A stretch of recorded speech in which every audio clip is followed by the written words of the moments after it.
Ahmedabad airport पर PM Modi की बैठक। बड़ी जानकारी आपको बता रहे, इस वक्त अहमदाबाद से मंत्रियों और अधिकारियों के साथ पीएम की बैठक। बड़ी जानकारी, बड़ी खबर, पीएम ने अधिकारियों के साथ सुरक्षा पर बैठक की। वही अस्पताल दौरे के बाद पीएम ने समीक्षा बैठक की है। बड़ी जानकारी आपको दे रहे इस वक्त की। राहत और बचाव कार्य को लेकर पीएम ने बैठक की। आपको बड़ी जानकारी दे रहे, तस्वीरें आप स्क्रीन पर देख सकते हैं। अहमदाबाद एयरपोर्ट पर पीएम की बैठक।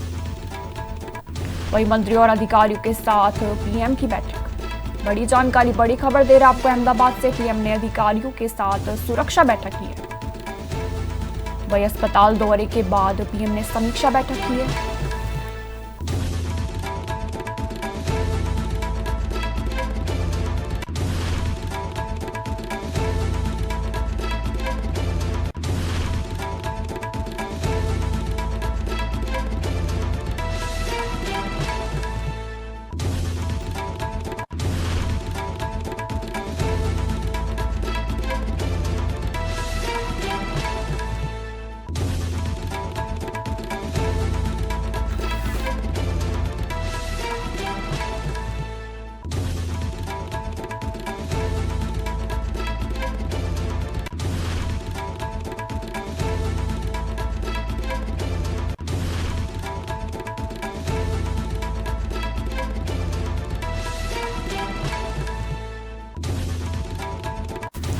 ज्यादा जानकारी के लिए पूर्व captain Ashutosh Agarwal ex IMG pilot हमसे जुड़ रहे हैं। कैप्टन साहब, इतना बड़ा हादसा हो गया, इसके पीछे आप क्या बड़ी वजह मानते हैं? नमस्कार जी। इसमें अभी देखिए, वजह तो अभी कुछ मालूम ही नहीं पड़ेगी जब तक एयरक्राफ्ट का जो ब्लैक बॉक्स है वो निकलेगा नहीं, क्योंकि अभी कोई विटनेसेस तो बचे नहीं है और बस एक ही शख्स जो 11A में थे वो हैं, और मेरे को लगता है उनको भी कुछ याद नहीं है कि क्या हुआ है। और जो हम वीडियो पे हैं उससे यही मालूम पड़ रहा है कि एयरक्राफ्ट ने टेक ऑफ किया और चंद सेकंडों में ही वो नीचे की तरफ गिरने लगा। पर ये जरूर मालूम पड़ता है कि पायलट कंट्रोल में था। पायलट कोशिश कर रहा है कि वो जहाज को लैंड कर ले, पहिए नीचे हैं, पहिए ऊपर नहीं कर पाया है। ये पहिए तभी ऊपर होते हैं जब पॉजिटिव क्लाइम हो जाता है जहाज का। जी। ये कॉल के बाद पॉजिटिव क्लाइम एक्सलेटिंग अवे के बाद अंडर कैरेज ऊपर करी जाती है।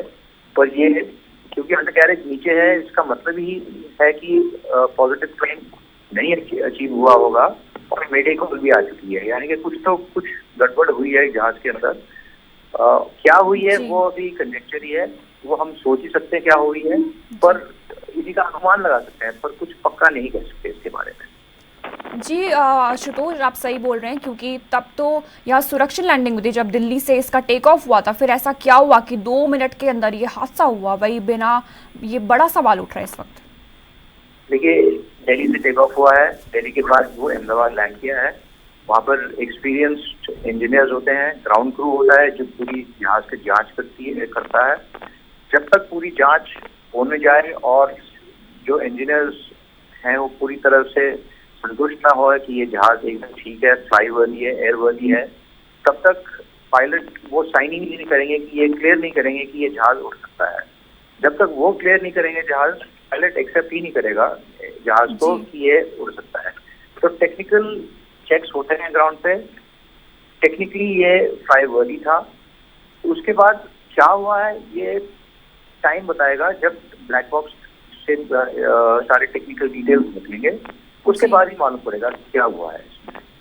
तो हम ये नहीं कह सकते कि ये जहाज ग्राउंड से ही जब टेक ऑफ किया है तभी खराब था, क्योंकि ग्राउंड क्रू ने पूरा चेक करा होगा, पूरे उसमें सेटिस्फाई करा होगा कि ये फ्लाई वर्दी एयरक्राफ्ट है और कोई ऐसा आदमी नहीं है कि 300 लोगों की लाइव्स को इतनी हल्के ले लेंगी वो अनसर्विसेबल जहाज को उड़ने दे।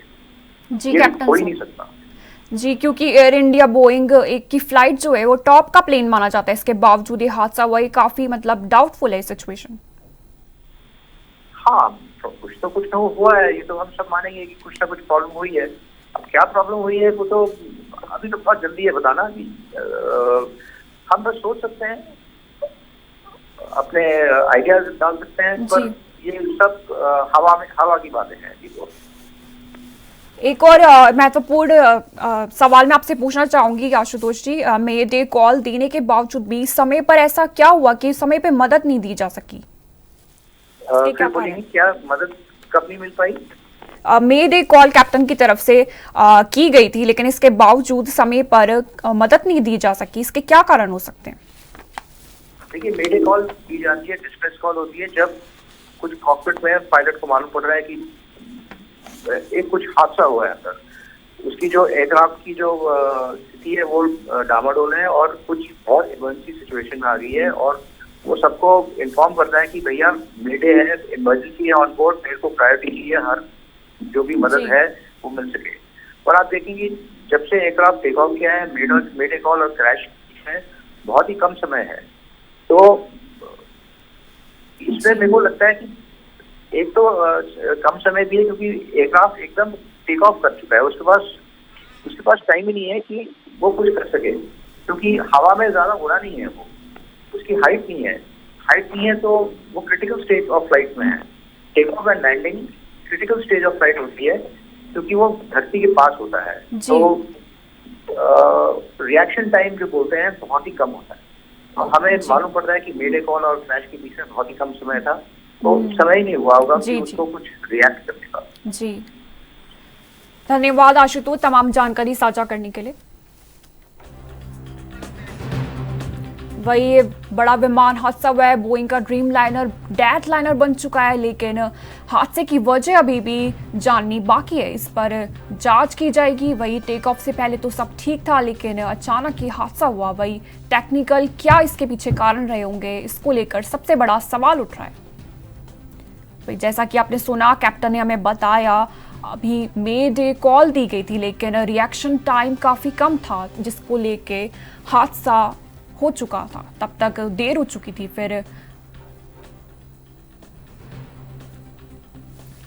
किस तरीके से हम इस घटना को देख सकते हैं, इसके पीछे कई सवाल उठ रहे हैं जिनके अभी हम जवाब जानने बाकी हैं।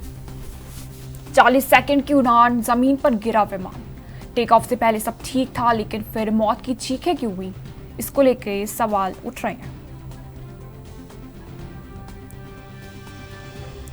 वही दिल्ली से विमान ने सुबह 10 बजे उड़ान भरी थी, लेकिन सुबह करीब 11 साढ़े 11 बजे विमान अहमदाबाद पहुंचा, लेकिन उसके बाद ऐसा टेक्निकल क्या हुआ जिसको लेके फिर ये विमान क्रैश हो गया, ये सब जानकारी अभी आनी बाकी है।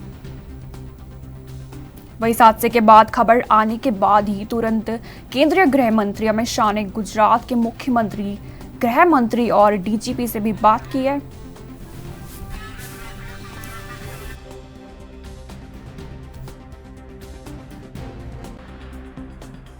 ज्यादा जानकारी के लिए हमारे संवाददाता पारस राठौर से जुड़ लेंगे।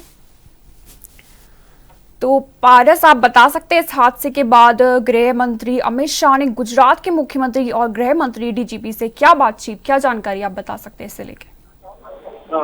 कल रात से ही गृह मंत्री अमित शाह गुजरात पहुंच गए थे तत्काल शाम 6 बजे तक। तो कल अमित शाह ने परिजनों को स्वस्थ होने की कामना और उनको चिकित्सा विभाग में जो भी है लगता है वो गुजरात सरकार और भारत सरकार दोनों वहन करेगी। उसके बाद जो मृतकों को है वो 1-1 करोड़ रुपए की सहायता ऐलान भी कर चुके हैं। लेकिन हो सकता है जिसमें मुसाफिरों में जो मुसाफरी करने वालों में से कोई इतना गरीब नहीं था कि जिसको कोई पैसों से तोला जाए, क्योंकि ये हादसा हुआ है बहुत ही कल रात। हम देर तक थे अमित शाह जी जाने के बाद भी, तो रात को 3 बजे पूरा मलबा हटवा दिया गया है, लेकिन अभी भी कुछ न कुछ मलबा वहां पड़ा है। आज 9:30 बजे देश के प्रधानमंत्री नरेंद्र मोदी जी घटनास्थल का दौरा किया, उसके बाद अहमदाबाद सिविल अस्पताल का दौरा किया और जो एक शख्स जिंदा बच गया था रमेश कुमार श्रीवास्तव, जिनसे प्रधानमंत्री जी ने बात की, उनके सिर पे हाथ रखा और उन्होंने कहा कि आप पे महाकाली और माता रानी की कृपा है ताकि आप अकेले बच रहे। अभी उनसे कोई बातचीत करने के लिए मना कर दिया गया क्योंकि वो अकेला ही दस्तमदीद है पूरी घटना का, तो उनसे तमाम एजेंसियां भी पूछताछ करेगी और विदेश की एजेंसी अभी पूछताछ करेगी, इसलिए और लोगों को वहां आना जाए बंद कर दिया गया, उनको स्पेशल रूम में रखा गया है, रमेश श्रीवास्तव को।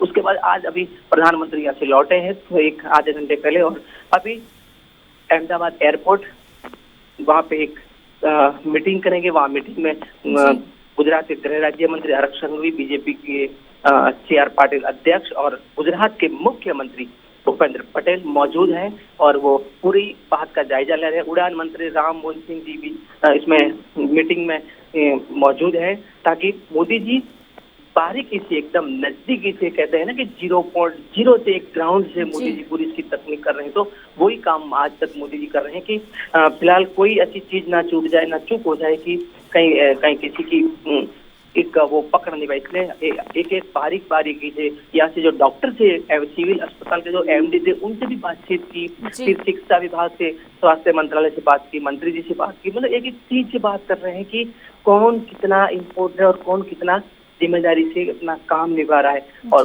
जब मोदी जी आए तो उनका लुक आज एकदम पहले जैसा नहीं था, क्योंकि अहमदाबाद उनसे कर्म भूमि और रही है। तो मोदी जी का पहले जब मुख्यमंत्री थे तभी विधानसभा क्षेत्र मणिनगर था उनका, तो वही, और मणिनगर अहमदाबाद जिले में आता है।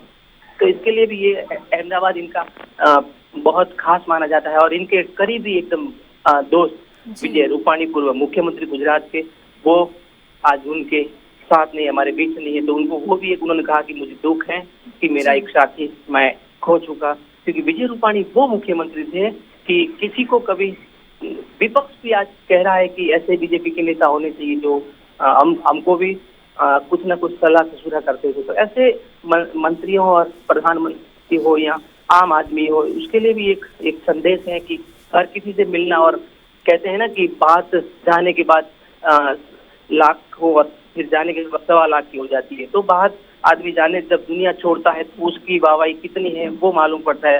कहते हैं कि दुनिया में आपने क्या कमाया, तो सबसे पहले वही है कमाने लायक चीज कि आप दुनिया जब छोड़ो तब आप, जब हम आए तब जग हंसे, जब हम जाएं जब हम हंसे और जग रोए। तो वो एक मोदी कहानी है। तो इसके हिसाब से वो कहते हैं कि पूरा जग आज रो रहा है और वो हमारे बीच पूर्व मुख्यमंत्री विजय रूपाणी नहीं रहे।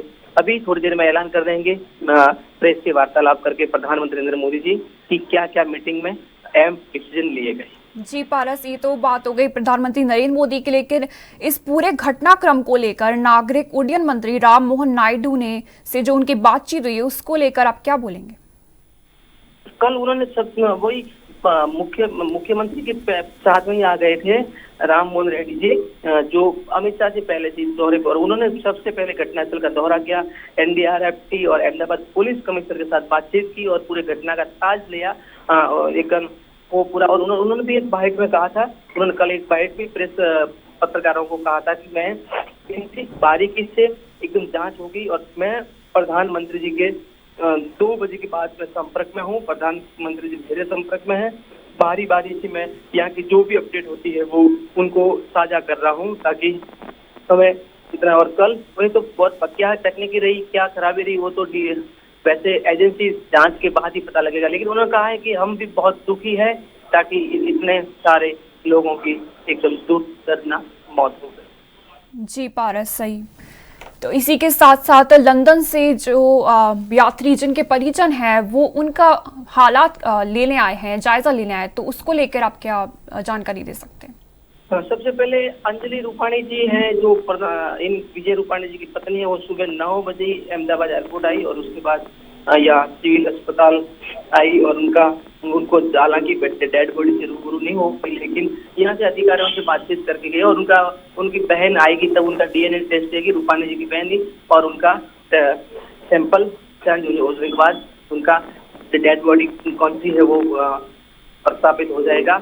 लेकिन उसका भी कहना है कि मुख्यमंत्री जी विजय रूपाणी जी मेरे रेस्टोरेंट उनको मिलने आ रहे थे और जी आज मैं नहीं भी, और भी जो लोग विदेश से ब्रिटेन से भी आए हैं लोग मिलने, तमाम विदेशी चैनलों का जमावड़ा है, तमाम लोग विदेश मंत्रालय से बातचीत कर रहे हैं, विदेश मंत्रालय इन लोगों के संपर्क में है और बातें बनाए रहा है कि कल कहीं ना कहीं, क्योंकि विदेश का मामला है तो ये गंभीरता से हम सबको भी जिम्मेदारी है कि हमारे देश का वो नाम ना हो कि हम कुछ कहने से मुश्किल रहेगा। लेकिन फिलहाल इलाहाबाद गुजरात में अहमदाबाद में ये कल का जो दिन है वो काला दिन माना जाएगा। जी,